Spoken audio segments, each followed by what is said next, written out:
Great. It looks like we are now streaming both live onto Facebook as well as here on Zoom. So good morning and happy Earth Day to everybody. Thank you for attending this first session in our Earth Day Streamathon and helping us celebrate the 50th anniversary of Earth Day.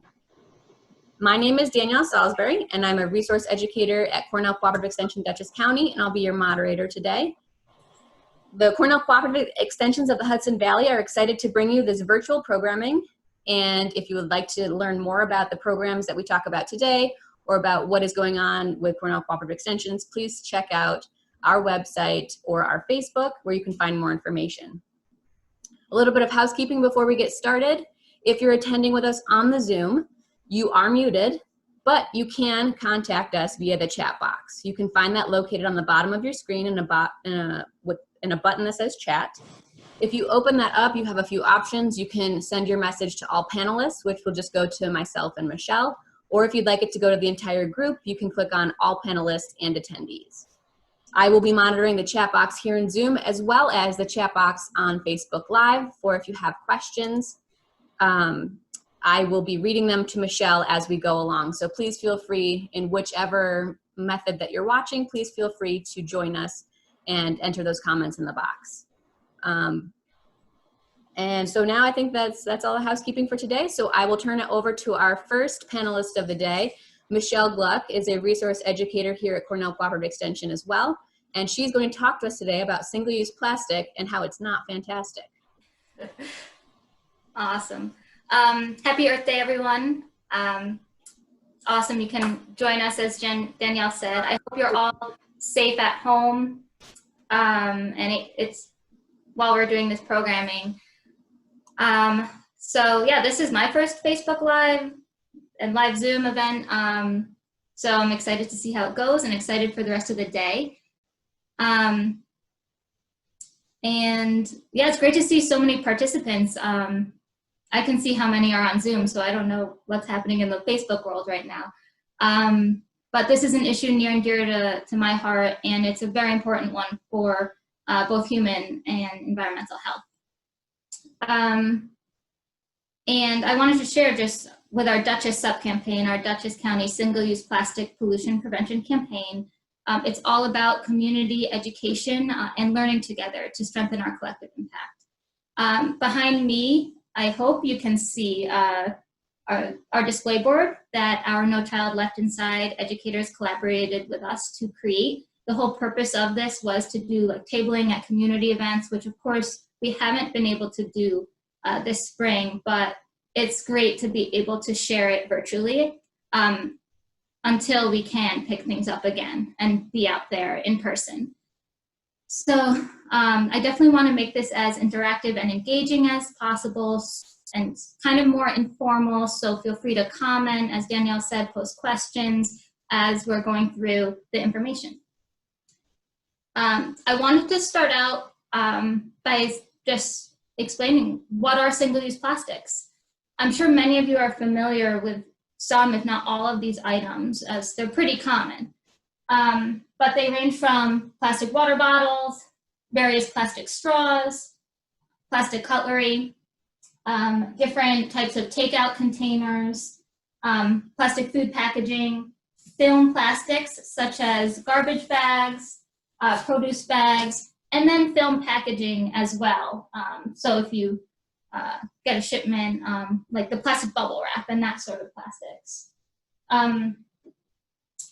Yes, so there's other forms as well, but those are the main types of plastics we're talking about. And all of what makes this single-use plastic is that they're all designed with intention to be thrown away. So just thinking about that concept seems kind of strange and not very sustainable. I'll take a plastic bag, for example. A plastic bag, you know, when it's created, it takes fossil fuels and energy, right? Produced in a factory. Then it's shipped to a distribution center and makes its way to a grocery store, right? Or any type of establishment to be transferred to a consumer. So that takes more greenhouse gas emissions and travel. And then at the end of its life, it is, a consumer might have it, right, in their home and dispose of it in their waste receptacle, and then it needs to be transported again and managed to reach either landfill or waste to energy facility or plant. So that's a lot of energy along its lifetime. And on average, a plastic bag is only used for 12 minutes. Sometimes less, sometimes a little more, especially if we reuse them. But again, not very sustainable. So beyond just them not being sustainable by design, there's a lot of issues with these plastics. To start, they cause pollution on land. They can enter as pollutants on land, which, as many of us know, pollution on land then sometimes can find its way to a tributary and eventually our oceans and become pollutants in waterways. And as I said, this can happen intentionally or unintentionally, and sometimes these single-use plastics go directly right into waterways through storm drains, etc. And I'm sure we've all seen them out there in our daily life. So when these single-use plastics end up on our land or waterways as pollutants, they can cause issues to wildlife by wildlife getting entangled in them, or mistakenly ingesting a plastic bottle cap thinking it's food. Also, plastics that especially plastic bags and film plastics that aren't very durable, end up breaking into smaller and smaller pieces as they degrade, as they're out there in the environmental conditions. And they eventually become microplastics. And feel free to comment. I don't know if everyone's heard about microplastics, but it's a pretty big issue right now also. So microplastics are plastics that are 5 millimeters in dimension or less. And sometimes they're designed as microplastics, like microplastic fibers or beads, but sometimes it's from these single-use plastics that are breaking down in the environment. And of course, as plastics get smaller and smaller, they're harder to keep track of and clean up. And wildlife are ingesting these microplastics along with actual, bigger pieces of plastic, as are humans. So we're actually ingesting these plastics as well. So I just wanted to make that point. And then beyond, that, these plastics sometimes are wish cycled. So wish cycling is a term used to describe when maybe we have an item such as this spinach, and it's in a plastic container that has this recycling symbol on it, right? I hope you can all see that up here. And I know we all know the term reduce, reuse, recycle, and recycling, when we see the symbol, we're like, okay, I'm gonna recycle it, that's a good thing. And if an item is recyclable, it is a good thing. But with wish cycling, sometimes you might not know if that plastic item is or is not recyclable, and you unintentionally put it in the recycling bin, even though it's not recyclable. So this clamshell container, I might think it's recyclable because it has a symbol, put it in my household recycling bin when it's not. That's a problem for multiple reasons. First off, an item such as the clamshell container or like a plastic bottle cap, those can contaminate the material that is actually recyclable and cause all the items to have reduced value in recycling markets, or to just be too contaminated to be accepted for recycling. So it's really not good. Items like plastic bags, and again, like the cutlery, or a plastic bottle cap, that they can cause issues to recycling facility infrastructure. The plastic bags can, if you put something like this in your household recycling, it can entangle the recycling infrastructure and equipment, which makes the plant have to function not as efficiently, have to stop, and workers have to go up and remove those tanglers. The cutlery and smaller items that aren't designed for recycling infrastructure cause issues as well because they fall into small pieces. And then black plastic is also not recyclable. And keeping in mind, a lot of the information I have is what I know for Dutchess County and our regional plants, just on this, reference to recycling. So that being said, if you want to know more about how to prevent wish cycling, especially of single-use plastics items that are not recyclable, contact your local recycling educator if you have one in your county, or even your hauler or a regional facility around you, and they may, I'm sure they may be able to help guide you and offer different tip sheets and materials to help you understand this better, because I know it can be pretty complicated and confusing. So with that said, of all the issues with single-use plastics, if those didn't make you really want to reduce or eliminate your impact, I am going to share just a couple facts. So it's estimated that by 2050, there will be more plastic in the ocean by weight than fish. Michelle, we have a question. Oh, yes. What do you suggest we do with the plastic clamshell containers? I have been recycling them. Yeah, so I know you can see that I have one, now and then I'm trying not, so if you do end up purchasing them, the first thing to do is just to try and avoid using them. For example, I'm trying to start a garden at home and plant my own greens. And I know others that kind of grow microgreens at home. So just not purchasing them is the best thing you can do. But if you do have them, I mean, it's it means maybe reusing them as a planter, to grow plants in at the time being, or they go in the refuse in the trash. But again, I encourage everyone to check where you live in your area, call up your recycling educator and confirm that if these are or are not recyclable where you are located. But the best thing we can be doing is to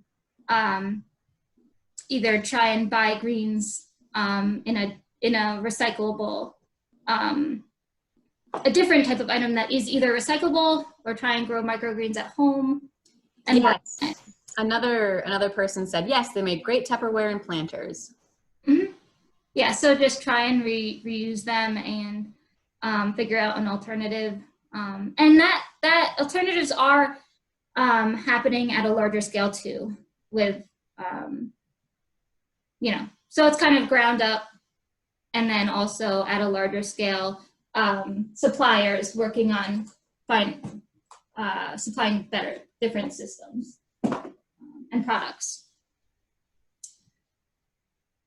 Okay, any other questions before I move on? That's all I'm seeing at the moment. The person Okay. said thank you, so. All right, so just a couple more facts. So 50% of plastic waste generated globally is from plastic packaging, and of that, 32% of that film plastic makes its way into our waterways and oceans. So film plastic is a really big issue.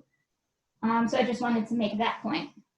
Oh, sorry, Michelle, we have another question. Yes. If the package is marked as recyclable, how do we know it is not? Or is our only option to ask this of our local recycle plant? So I definitely encourage you to find that information out for your county, because it can vary. So plastic water bottles are generally accepted, everywhere, but there's some, it just depends regionally. So the best thing to do is to find out where you are. And on the topic of recycling, this, I would love, there's so much to discuss, but our main purpose is to talk about single-use plastics and how we can reduce and eliminate those items, but it does tie in a lot to recycling. But I encourage you to definitely be reaching out to your local recycling educators in your counties, and then the regional recycling facilities directly.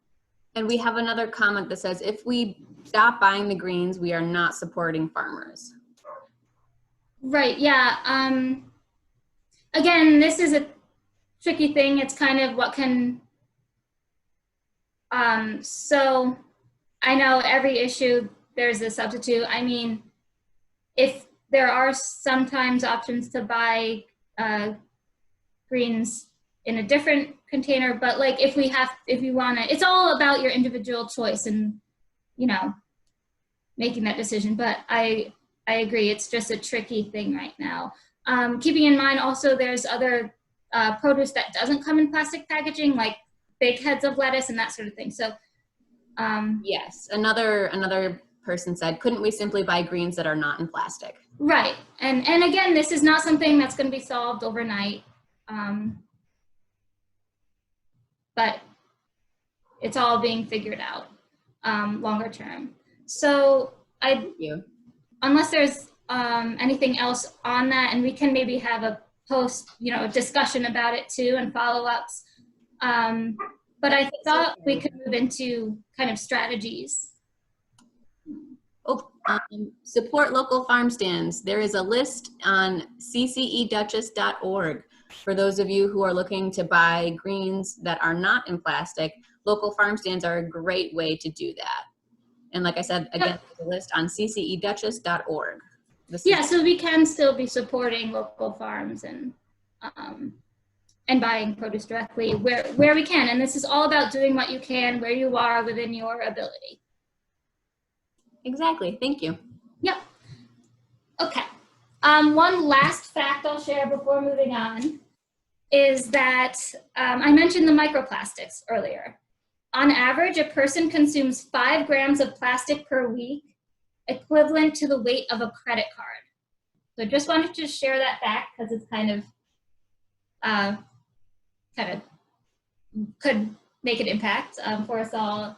And sorry if I ruined anyone's breakfast over that or lunch, but yeah, we're all impacted by this and ingesting it. Yeah, but moving on, so definitely want to share some examples of ways that you can be educating yourself and taking action, especially as we're all at home more. So Danielle, if you could share the poll, the first thing we can do is just inventory what's in our house that's single-use plastic. So if everyone could just take a minute and we'll try this out and answer the poll. What do you think you might have in your home right now? And we're not like judging anyone. I did this yesterday and I found a lot that I wasn't pleased about. So I'm sharing a poll with the people on the Zoom. Okay, there we go. 2 of 13 have voted so far, so we're just waiting for the votes to roll in. There are, for the people on Facebook who might not be able to see what the poll is, it is, which of these single-use plastic items do you think you likely have in your home right now? Answer all that apply. So the options are straws, cups, cutlery, which is plastic forks, spoons, and knives, plates, grocery bags, film plastics, water bottles, takeout containers, plastic ring for beverage 6-pack, and food wrappers. So right now we have 12 of 13 people who have voted on the Zoom. We'll just wait for that one last person. Give it another minute, and then we will end the polling and share the results.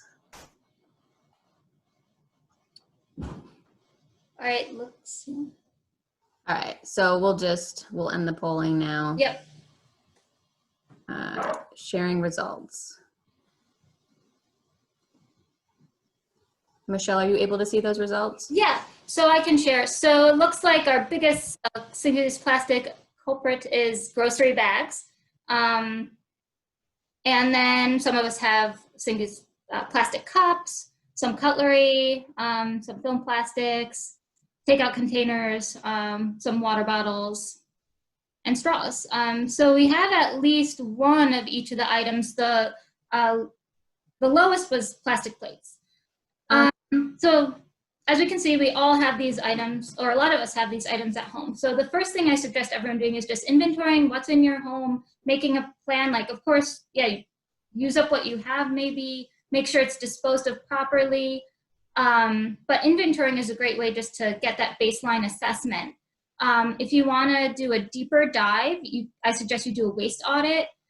So that would mean either for a day or a week or whatever you're comfortable with, and this is a great thing to do while you're home, is just to take note of what waste you're generating and separating it out into what would go to a landfill or a waste to energy facility, what is recyclable, and then what could be composted or is food waste. Michelle, no, I'm sorry to interrupt again. We have another question from the Facebook Live. Do you have a list on CCE of what items are recyclable in Dutchess County? Yes, so for Dutchess County, we direct you to our Division of Solid Waste Management Resource Recovery Agency website. And we will share those resources after the Zoom, I believe, and after the Facebook Live. We'll be able to share links to some of what I'm sharing and how you can get that information. So the answer is yes. Okay, so with the waste audit, basically that's similar to the inventory where you can really understand what you have and then think about what could be an alternative, or maybe I don't really need this item and I can just reduce the usage of it. I also want to let you know that this afternoon, if you're interested, if you end up having a lot of food waste and you want to learn more about composting, at 2:30 p.m. our CCE educator, Joyce Tomaselli, is going to be diving into food waste and composting. So definitely I suggest you tune into that. And I will also post a tip as our resources on how to do a waste audit at home and how to kind of make it not messy and some tips on that. So I know we don't have a lot of time left, so I want to go into what are those strategies, what are those alternatives to all of these single-use plastic items that we might have. And our display board has all this, so I'll be using it for reference. So if you have plastic straws, an alternative is, of course, not. Sorry, that was my dog. An alternative is not to use them, or consider an alternative such as a metal straw. There's also pasta straws out there. For cutlery, alternatives are definitely like metal, your normal metal cutlery, or even bamboo. For saran wrap or film plastics, there's these beeswax wraps that you can actually make yourself at home or purchase.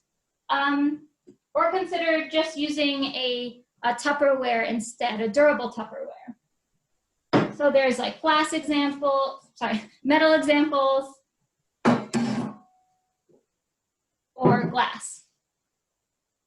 If you have, again, like a plastic water bottle at home that's you don't know what to do with it and you don't want to recycle it yet, you can do a little DIY crafting, make a plant pot, and that's a good way to not buy other types of plastic like plastic planters. So reusing.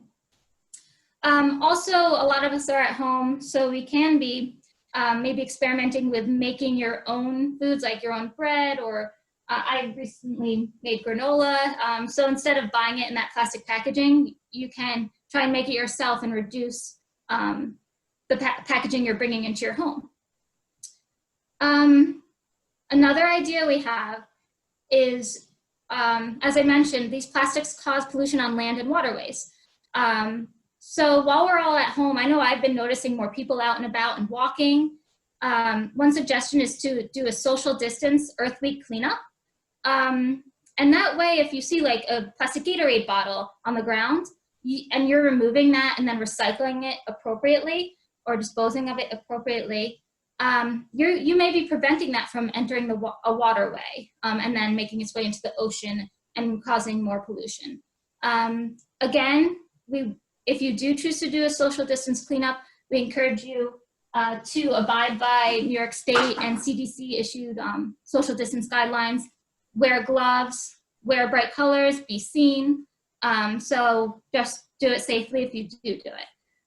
Lastly, self-educate, build awareness. So after the Facebook Live is over, we're going to share resources. For example, Beyond Plastics has a great virtual documentary series you can watch all about plastics. There's different resources from the DEC. So we'll share all those resources, and it's all about that education and continuing the conversation together. And then with all that I've said, if you do an inventory, if you do a waste audit, take a picture, use the hashtag #DuchessSup and share it with us. That way we can all stay engaged and communicate and learn from each other. We have a comment that says, there is so much single-use plastic in food distribution. Choices in what kind of food packaging you purchase when shopping could have an impact, like buying eggs in cardboard instead of plastic. For sure. And also just wanted to point out for people on the Zoom that Carolyn has put the link that Michelle previously mentioned about the Duchess Resource Recovery. It can be found at www.dcrra.org. Yeah, and thank you for the comment about food distribution. This is definitely, like, I know it's especially a tough time right now, but this all is just about building awareness and thinking about these choices and what we can be doing in our own lifestyles. So that was a good suggestion. And are there any other questions, comments? At the moment, I don't see any coming into the Zoom or Facebook. Okay. All right, then I also wanted to let you all know, if you're interested in this, learning more, taking an even deeper dive, I want to remind you that this evening at 5 p.m. CCE Putnam is leading a 1 hour long session that'll get more into the health impacts, environmental impacts, and I'll be jumping on that as well, just to help moderate and as a panelist, but you can definitely even learn more this afternoon or early evening. Somebody was asking for a link for Orange County.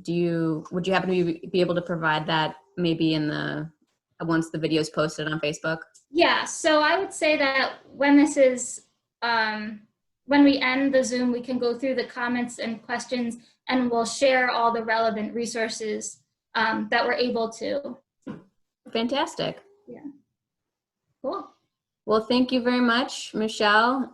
Very informative. And as Michelle said, we will be posting this video, will be posted on our Facebook as well, along with some resources that Michelle will add on to that. So thank you for joining. Great. Thank you all, and I look forward to seeing you on the rest of the sessions today.